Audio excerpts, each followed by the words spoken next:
नमस्कार दोस्तों, मेरा नाम बीरू द्विवेदी है। मैं आपका अपने YouTube channel Biru Dwivedi education hub पर हार्दिक स्वागत करता हूं। दोस्त, आज हम बात करेंगे विज्ञान के टॉप 15 क्वेश्चनों की, जो कि आने वाले सुपर टेट और सीटेट पेपर 2 जिसमें विज्ञान शामिल है उसके लिए महत्वपूर्ण होंगे। दोस्त, तो आइए शुरू करते हैं। पहला प्रश्न कह रहा है, ऊर्जा संरक्षण का आशय है। ऊर्जा संरक्षण का आशय है कि ऊर्जा का सृजन और विनाश होता है।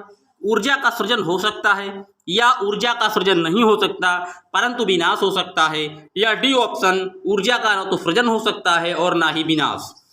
तो याद रखिए दोस्त, ऊर्जा संरक्षण नियम हमारा कहता है कि ऊर्जा ना तो उत्पन्न की जा सकती है और ना ही नष्ट की जा सकती है। तो जो इसका राइट ऑप्शन है वो डी फॉर डेनमार्क, याद रखिएगा। चलते हैं प्रश्न नंबर 2 की ओर, जिसमें कह रहा है, एक ट्रेन जैसे ही चलना आरंभ करती है उसमें बैठे हुए यात्री का सिर पीछे की ओर झुक जाता है। इसका क्या कारण है? आप लोग जब कभी बस से यात्रा किए होंगे या ट्रेन से यात्रा किए होंगे, जब गाड़ी खड़ी रहती है उसके बाद जब अचानक चलती है तो जो यात्री का सिर है वो पीछे की ओर झुक जाता है। इसका जो कारण है वो गति का जड़त्व है, मोशन का जो है वो जड़त्व है, जो कि गति के जड़त्व के कारण ही यात्री का सर जो है वो पीछे की ओर झुक जाता है। दोस्त, याद रखिएगा, बी ऑप्शन एकदम करेक्ट है। चलते हैं अगले प्रश्न की ओर। सड़क पर चलने की अपेक्षा बर्फ पर चलना कठिन है क्योंकि?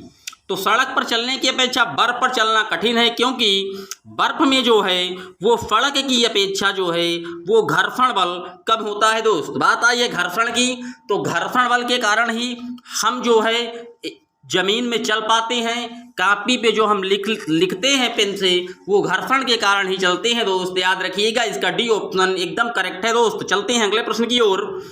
बात करते हैं, तेल से अंशतः भरा हुआ तेल का एक टैंकर समतल सड़क पर आगे की ओर एक समान त्वरण से जा रहा है, तो तेल का मुक्त पृष्ठ कैसा होगा? क्या क्षैतिज बना रहेगा या क्षैतिज से इस प्रकार आनत होगा कि पिछले सिरे पर कम गहराई होगी, या क्षैतिज से इस प्रकार आनत होगा कि पिछले सिरे पर अधिक गहराई होगी, या परवलयी वक्र का आकार लेगा? तो दोस्त, तेल से कैसा भरा है? अंशतः भरा है, मतलब पूरा ट्रक जो है वो तेल से नहीं भरा, कुछ ही तेल भरा है। तो जब कुछ तेल भरा रहेगा, जब ट्रक चलेगा तो जो तेल है वो ऐसे ऐसे करेगा वक्र की तरह, परवलयी वक्र का आकार लेगा। इसलिए इसका जो डी ऑप्शन है वो एकदम करेक्ट है। दोस्त, याद रखिएगा। बात करते हैं अगले प्रश्न की।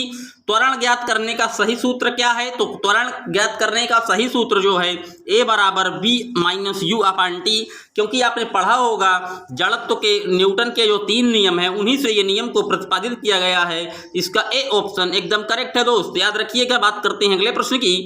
निम्नलिखित में किसने न्यूटन से पूर्व ही बता दिया था कि सभी वस्तुएं पृथ्वी की ओर गुरुत्वाकर्षित होती हैं, यानी कि जब हम कोई वस्तु ऊपर की ओर फेंकते हैं तो वह नीचे की ओर स्वाभाविक रूप से गिरती है। इसका जो नीचे की ओर गिरना है ये गुरुत्वाकर्षण कहलाता है, और इसकी सबसे पहले बात जो है वो ब्रह्मगुप्त ने की थी। दोस्त, याद रखिएगा, बी ऑप्शन एकदम करेक्ट है। न्यूटन से पहले ही ब्रह्मगुप्त ने बता दिया था कि पृथ्वी जो है वो अपने गुरुत्वाकर्षण के कारण ही नीचे की ओर खींचती है हर चीज को। याद रखिएगा। चलते हैं अगले प्रश्न की ओर। गुरुत्वाकर्षण का सिद्धांत किसने दिया? तो गुरुत्वाकर्षण का सिद्धांत जो दिया था वो आइजैक न्यूटन ने दिया था। दोस्त, याद रखिएगा। बात करते हैं अगले प्रश्न की। अंतरिक्ष यात्री निर्वात में सीधे खड़े नहीं रह सकते क्योंकि? अंतरिक्ष यात्री, क्योंकि ऊपर जो है अंतरिक्ष में कोई गुरुत्वाकर्षण नहीं है, क्योंकि जब वायुमंडल ही नहीं है तो गुरुत्व ही नहीं है, इसलिए इसका ए ऑप्शन एकदम सही है। दोस्त, बात करते हैं अगले प्रश्न की। अंतरिक्ष यान जो चक्कर लगा रहा है से एक सेब अगर छोड़ा जाता है तो वो क्या पृथ्वी की ओर गिरेगा, या कम गति से गतिमान होगा, या अंतरिक्ष यान के साथ साथ उसी गति से गतिमान होगा, या अधिक गति से गतिमान होगा? मैं बता दूं, अंतरिक्ष यान जो चक्कर लगा रहा है उसके साथ जब आप सेब छोड़ देंगे तो वो अंतरिक्ष यान के साथ ही साथ उसी गति से गतिमान होगा। दोस्त, इसका सी ऑप्शन एकदम करेक्ट है। दोस्त, याद रखिएगा। बात करते हैं अगले प्रश्न की। पीसा की झुकी हुई मीनार गिर नहीं जाती क्योंकि? पीसा की जो झुकी हुई मीनार है वो इसलिए नहीं गिर रही है क्योंकि गुरुत्व केंद्र से जाने वाली ऊर्ध्वाधर जो रेखा है वो उसके अंदर रहती है। दोस्त, इसलिए इसका जो डी ऑप्शन है वो एकदम करेक्ट है। याद रखिएगा। चलते हैं अगले प्रश्न की ओर। जब कोई वस्तु ऊपर से गिराई जाती है तो उसका भार क्या होता है? तो जब कोई वस्तु ऊपर से गिराई जाती है तो उसका भार अपरिवर्तित रहता है, भार में कोई भी परिवर्तन नहीं होता मेरे दोस्त, याद रखिएगा। बात करते हैं अगले प्रश्न की। किसी पिंड का भार सबसे ज़्यादा कहाँ होता है? क्या पृथ्वी तल पर सब जगह समान होता है, या ध्रुवों पर अधिक होता है, या विषुवत रेखा पर अधिक होता है, या मैदानों की अपेक्षा पहाड़ों पर अधिक होता है? तो बात करें किसी पिंड के भार की तो वो ध्रुवों पर अधिक होता है दोस्त, याद रखिएगा। बात करते हैं अगले प्रश्न की। भारहीनता होती है गुरुत्वाकर्षण की शून्य स्थिति में, जब गुरुत्वाकर्षण घसता है, निर्वात की स्थिति में या उपरोक्त में से कोई नहीं। तो भारहीनता जब शून्य होती है, जब गुरुत्वाकर्षण की स्थिति क्या हो जाए? शून्य हो जाए, तो भारहीनता भी शून्य हो जाती है दोस्त। बात करते हैं आज के अंतिम और अगले प्रश्न की। लकड़ी, लोहे व मोम के समान आकार के टुकड़ों को समान ऊंचाई से पृथ्वी पर गिराया जाता है, तो कौन सा टुकड़ा सर्वप्रथम पृथ्वी की सतह पर पहुंचेगा? तो क्वेश्चन को सही से पढ़िएगा दोस्त। यहाँ लिखा है लकड़ी, लोहे व मोम के समान आकार के टुकड़े हैं और समान ऊंचाई से ही पृथ्वी पर गिराया जा रहा है, तो ये सभी साथ पहुंचेंगे। अगर यहाँ भार की बात होती, लोहा, लकड़ी और भार लिखा होता, जहाँ समान आकार है यहाँ भार होता दोस्त, तो सबसे पहले लोहा पहुंचता। याद रखिएगा, ये क्वेश्चन काफी कंफर्टेबल है, इसमें डिफिकल्टीज है, ये दो तरीके से क्वेश्चन पूछा जा सकता है, तो इस क्वेश्चन को याद रखिएगा।